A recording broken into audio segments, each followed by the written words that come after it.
Before we begin this hearing, guests and viewers should be advised that this hearing will discuss the medical abuse of women in the custody of the U.S. government, and that this subject matter is deeply distressing and highly sensitive. 18 months ago, I launched a PSI investigation focused on the medical treatment of women detained by the Department of Homeland Security. This investigation has been bipartisan from start to finish, and I'd like to thank Ranking Member Johnson and his staff for their contributions. Our findings are deeply disturbing. It is the bipartisan finding of the subcommittee that female detainees in Georgia were subjected by a DHS-contracted doctor to excessive, invasive, and often unnecessary gynecological surgeries and procedures with repeated failures to obtain informed medical consent. This is an extraordinarily disturbing finding, and in my view represents a catastrophic failure by the federal government to respect basic human rights. Among the serious abuses this subcommittee has investigated during the last 2 years, subjecting female detainees to non-consensual and unnecessary gynecological surgeries is one of the most nightmarish and disgraceful. The subcommittee has been thorough, interviewing more than 70 witnesses and reviewing more than 540,000 pages of records. And I want to thank and commend the staff who have worked on this for the last year and a half.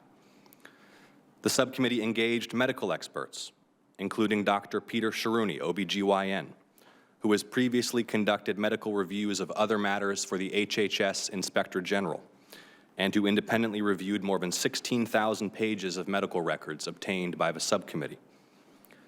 The subcommittee also consulted Dr. Margaret Mueller, OBGYN, who has also reviewed extensive medical records related to the investigation. Both Dr. Sharuni and Dr. Mueller will testify today, and I thank you both for your service to the subcommittee and to the U.S. Senate.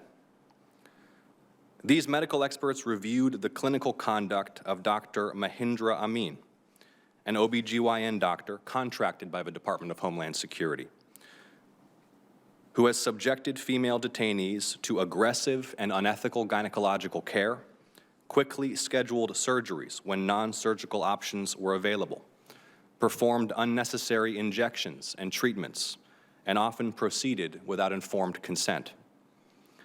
In addition to this expert review of medical records, the subcommittee analyzed relevant data secured from ICE, and the results of our analysis were shocking. For example, from 2017 to 2020, Dr. Amin accounted for just 6.5% of all off-site OBGYN visits for all ICE detainees nationwide. Yet during the same period, this single doctor, according to ICE statistics, performed 82% of all dilation and curettage surgeries, 93% of all contraceptive injections, and 94% of all laparoscopic surgeries to remove lesions performed on the entire ICE detainee population nationwide. Let me reiterate those statistics. One doctor, 6.5% of OBGYN visits, 82% of DNC surgeries, 93% of contraceptive injections, 94% of laparoscopic surgeries to remove lesions performed on the entire nationwide ICE detainee population. The subcommittee sought an interview with Dr. Amin during this investigation, and when he declined, we issued a subpoena.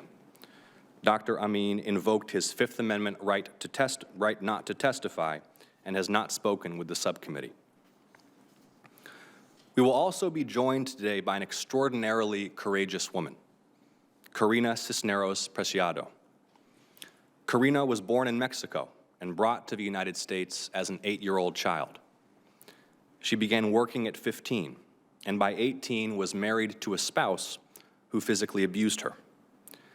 After she called the police to her home during an incident of domestic abuse, Karina was arrested. And although all charges against her were dropped, she wound up detained at Irwin County Detention Center in Ocilla, Georgia, because of her immigration status. Just 4 months earlier, Karina had given birth to her 4-month-old daughter, who was still breastfeeding at the time. Now forcibly separated from her infant daughter, Karina had not yet received her postpartum exam and sought care while in detention. Karina was sent to Dr. Amin.